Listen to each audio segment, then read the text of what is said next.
Welcome to my happiness store. Don't forget to like and subscribe. You ever ponder what it means to be truly happy? Is it a state of mind, an elusive goal, or a deliciously frosted donut away? A question as old as time itself, yet the answer seems to be as elusive as finding a four-leaf clover in a field of three-leaf imposters. Happiness. It's a term we toss around like confetti, yet it's often misunderstood or oversimplified. Let's take a whimsical detour for a moment and consider the story of our friend. Let's call him Bob. Bob, like many of us, was on a relentless quest for happiness. He searched high and low in every nook and cranny. He checked under his couch, hoping to find a fragment of joy hidden amidst the dust bunnies and lost change. He rummaged through his refrigerator, pushing aside leftovers and half-empty jars of pickles, thinking perhaps happiness was tucked away behind that bottle of ketchup that's been sitting there since last summer. But alas, his search yielded no happiness, only a stale piece of pizza from last week's movie night and a forgotten tub of ice cream that had long since surrendered to freezer burn. Poor Bob. But here's the twist. Happiness isn't something tangible that you can find under a couch cushion or in the back of a fridge. It's not a hidden treasure waiting to be unearthed or a secret formula scribbled on an old piece of parchment. Happiness, my friends, is a state of being, a mindset.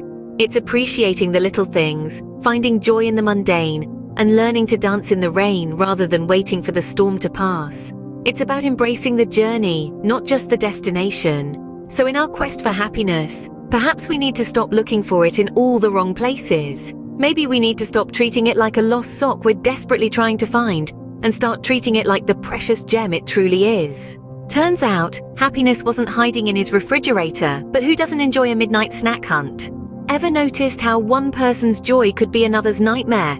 Picture someone who loves spiders. Terrifying, right? Happiness, much like our choice of breakfast cereal or our stance on pineapple on pizza, is intensely personal. It's as unique as our fingerprints, as individual as our DNA. It's not a one-size-fits-all kind of deal. Far from it. Let's take two friends, for example. We'll call them, let's go with classic names. Romeo and Juliet. Now, Romeo is a thrill seeker. He loves the adrenaline rush, the wind in his hair, the exhilaration of being on the edge. He finds his happiness in the most unusual of places, thousands of feet above ground. Yes, you heard that right. Romeo loves to skydive. Now picture Juliet. She's the quiet type, introverted, loves a good book.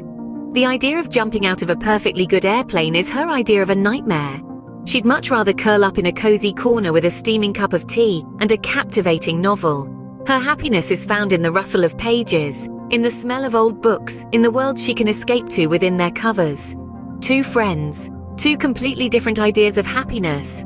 And that's perfectly okay, because happiness isn't a universal concept. It's not a one-size-fits-all t-shirt. It's a bespoke suit, tailored to fit each of us perfectly.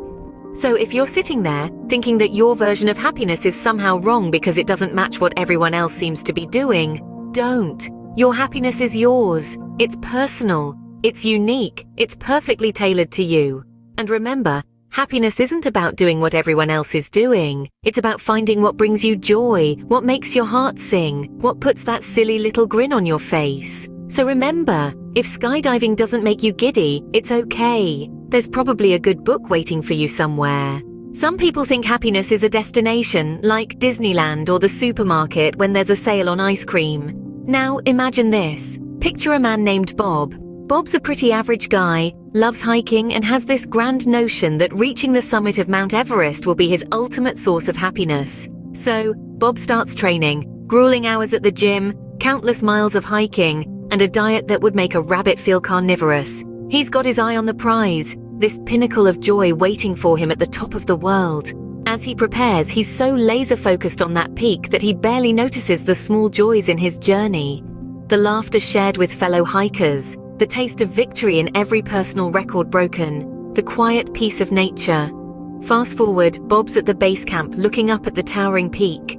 His heart's racing, adrenaline pumping. He starts his ascent, each step bringing him closer to his perceived happiness. He battles freezing temperatures, treacherous terrain, and thinning oxygen, all the while ignoring the stunning vistas, the camaraderie of his team, and the thrill of the adventure. Finally, after what feels like a lifetime, Bob stands at the top of the world. He's done it. He's at his happiness destination. But something's amiss. He feels a sense of accomplishment, sure, but the euphoria he expected is strangely absent. He looks around. The view is breathtaking, but it's just a view. He's left wondering, is this it? You see, Bob's story shows us a common misconception about happiness. We often mistake it as a destination, an end goal. But happiness isn't like a supermarket or Disneyland. It's not a place you can visit or a state you achieve. It's a journey filled with small moments of joy, laughter, peace, love, and yes, even sorrow. The view from the top may be breathtaking, but did you ever stop to admire the wildflowers along the way? So next time you set a goal, remember to enjoy the journey as much as the destination. Because happiness, my friends, is in the climb. Ever tried to chase a butterfly? The more you chase, the more it eludes you. But sit quietly and it may just land on your shoulder. This whimsical metaphor isn't just about butterflies, it's about happiness too. You see, often we find ourselves on a relentless pursuit of happiness, chasing it as if it were a prize to be won, a destination to be reached. But the irony is, the more we chase, the further it seems to flutter away. Now imagine a child, a young boy, let's say. This lad doesn't worry about tomorrow's math test or dwell on a silly tiff he had with his best friend yesterday. Instead, he is utterly captivated by the puddle that has formed in his backyard after a rainstorm. The way it mirrors the sky, the ripples created by the droplets falling off the leaves, the fun of splashing around in it. All these simple things fill him with pure, unadulterated joy. This boy isn't thinking about the future or the past. He's living entirely in the present moment. And in that moment, he's found happiness. Not because he chased it, but because he allowed it to land gently upon him, just like our elusive butterfly. This is the magic of the present. It is the only moment in which we truly exist, the only moment we truly have. The past is a memory, the future a mere projection. But the present? It's as real as the ground beneath our feet, and it's in this very reality that happiness finds its home. So how do we invite this butterfly of happiness to land on us? It's simple, really. We embrace the present. We find joy in the small things. We revel in the now, because happiness isn't something out there in the distance, waiting for us at the end of a long, arduous journey. It's right here, right now, in this very moment. It's in the laughter shared with friends, the beauty of a sunrise, the satisfaction of a job well done, the splash of a puddle after the rain. So next time you see a puddle, don't just walk around it, jump in. If happiness was a recipe, what ingredients would you need? A dash of laughter, a sprinkle of love, and a whole lot of chocolate, perhaps. Well, let's delve into that. Imagine standing in your kitchen, eager to whip up this elusive dish called happiness.